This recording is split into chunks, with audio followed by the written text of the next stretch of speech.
विश्वास है तो कंकर में शंकर है, विश्वास है तो खंबे में नरसिंह भगवान है, विश्वास है तो जल में गंगा है, गंगा जल, और विश्वास नहीं तो कोई। मानो तो मैं गंगा माहूं, ना मानो तो बहता पानी। अब ये तो आपके ऊपर है, आप चाहें तो बहुत दूर जाकर भगवान को ढूंढना चाहोगे, और नहीं तो आपके ही पास में, आपके ही घर में, आपके ही करीब में, आपके ही हृदय में शिव तत्व बैठा है, शंकर विराजमान।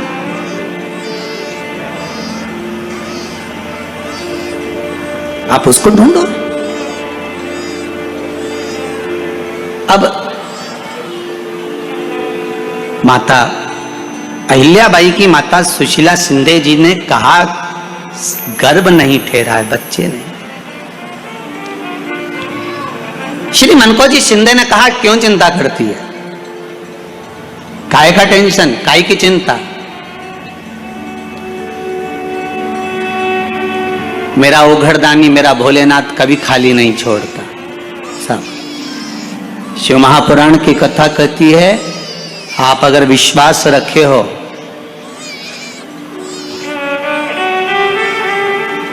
सफेद आंकड़े की जड़,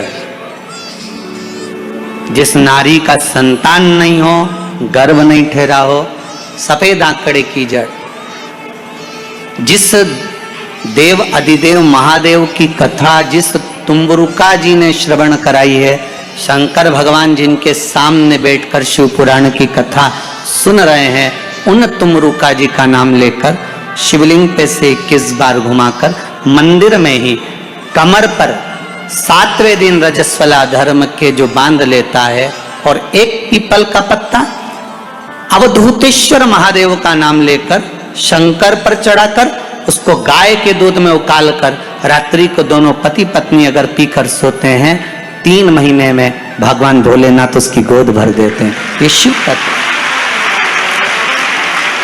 शंकर देता जरूर है। माता अंजना के यहां स्वयं शिव महापुराण की कथा कहती है, स्वयं शास्त्र वर्णन करता है, माता अंजना माता के गर्भ से संतान नहीं हुई। 42 वर्ष की माता अंजना हो गई थी, और 42 वर्ष की होने के बाद भी माता अंजना के गर्भ से संतान नहीं थी। जब संतान नहीं हुई तब बार बार निवेदन करा महाराज केसरी से, तब नहीं संतान हुई तब अपने पिता से जाकर निवेदन करा, पिताजी गौतम बाबा से निवेदन करती है माता अंजना कि मेरे गर्भ से संतान नहीं, मुझे औलाद नहीं, क्या करूं। तब गौतम बाबा ने कहा एक पार्थिव शिवलिंग का निर्माण करो, मिट्टी का शिवलिंग बनाओ, उसकी पूजन करो। और माता अंजना उस मिट्टी के शिवलिंग की पूजन में ऐसी लीन हो गई, ऐसी लीन हो गई कि मिट्टी का शिवलिंग का निर्माण करती, पूजन करती। एक बार देवाधिदेव महादेव ने कह दिया, जाओ पार्वती जरा जाकर पूछो कि अंजना को चाहिए क्या, अंजना माता को चाहिए क्या। अच्छा, सारे देवताओं को सबसे ज्यादा टेंशन देवाधिदेव महादेव से रहता है, क्योंकि ये बिना सोचे बिना समझे किसको क्या दिया है कोई भरोसा ही नहीं होता। एक बार तो ब्रह्मा जी ने खुद ने कह दिया, साहब हमको तो इस्तीफा दे दो, हमको नौकरी करना ही नहीं बैकुंठ में बिल्कुल भी। तो भगवान विष्णु ने पूछा हुआ क्या। बस प्रभु, राजा श्वेत की अंतिम समय, प्राण छूटने का दिन, उसको यमराज लेने के लिए गए, और देवाधिदेव महादेव वहां खड़े हो गए और क्या कहे, लेके मत चले जाना, उसकी अंतिम सांस, और क्या कहे, लेके मत जाना। और मेरा बेटा जब लाने लगा तो उसके प्राणों को हर लिया, यमराज ही मर गया। फिर मेरी पोती गई मृत्यु देवी, उससे कहा उठा ला राजा श्वेत को, वो राजा श्वेत को जैसे ही मृत्यु देवी ने फांस डाली, भगवान शंकर ने उसको भी मार दिया। अब बताओ, सूर्य नारायण भगवान बोले कि मेरा बेटा भी मर गया, मेरी पोती भी मर गई, अब बताओ क्या करें। तो भगवान ब्रह्मा जी ने शंकर जी से जाकर कहा, भोलेनाथ ये आपकी आदत बहुत गलत है, जब इसको मरना था तो आपने क्यों बचाया। शंकर जी बोले मेरे मंदिर में बैठा था, जगह तो देखो कि कहां बैठा है।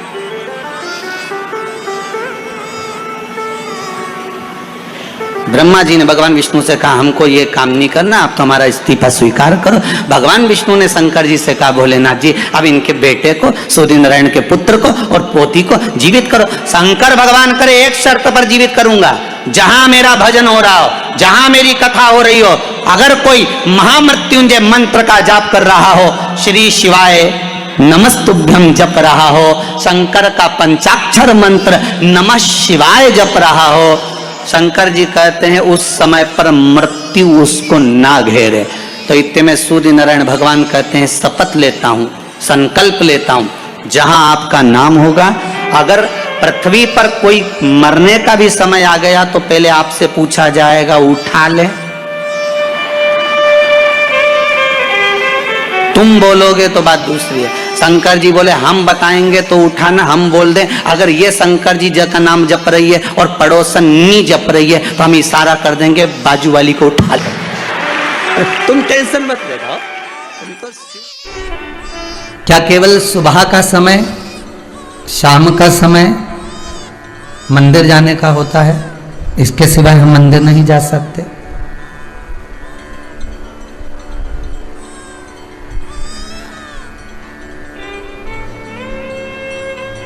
तो एक निवेदन आप सबसे कहूंगा, पहले तो मंदिर बताओ कि किस मंदिर में जाने की बात कर रहे हो।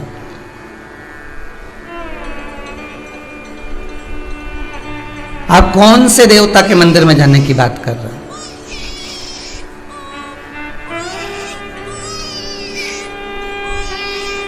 आप अगर राजा राम जी के मंदिर में जाने की बात कर रहे हो तो समय पर सुबह जाओ, शाम को जाओ, ठीक है।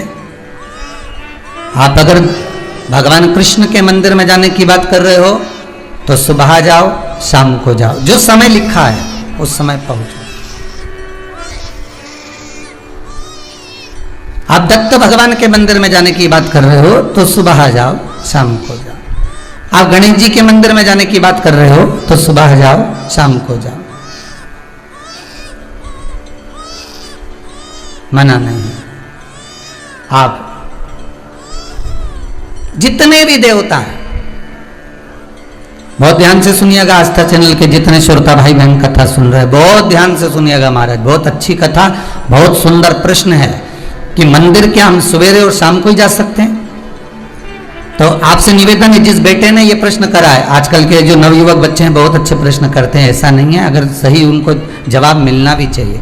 आप अगर गणेश जी के मंदिर जा रहे हो, राम जी के मंदिर जा रहे हो, आप कृष्ण के मंदिर जा रहे हो, आप दत्त भगवान के मंदिर जा रहे हो, आप किसी अन्य देवता के मंदिर जा रहे हो तो सुबह और शाम जाइए।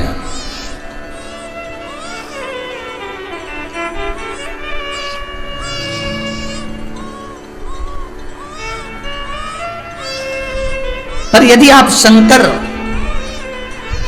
और जगत जननी जगदम्बा के मंदिर में, दुर्गा के मंदिर में, भवानी के मंदिर में अगर जा रहे हो तो कोई समय नहीं है। क्यों? क्योंकि माँ और बाप के रूम में बेटा कभी नहीं जा सकता है। माता और पिता तो बाहें पसारे खड़े हैं।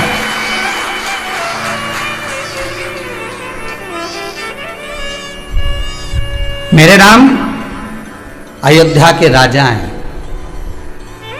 मेरे राम वन में विचरण भी करे हैं 14 वर्ष, पर मेरे राम अयोध्या के राजा बनकर बैठे हैं। तो राजसभा में एक समय की सीमा होती है कि राजा कब बैठेंगे और राजा से कब मिलना है।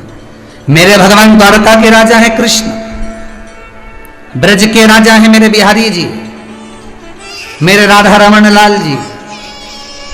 एक समय सीमा है कि भगवान कब मिलेंगे, राजपाट में कब प्राप्त होंगे।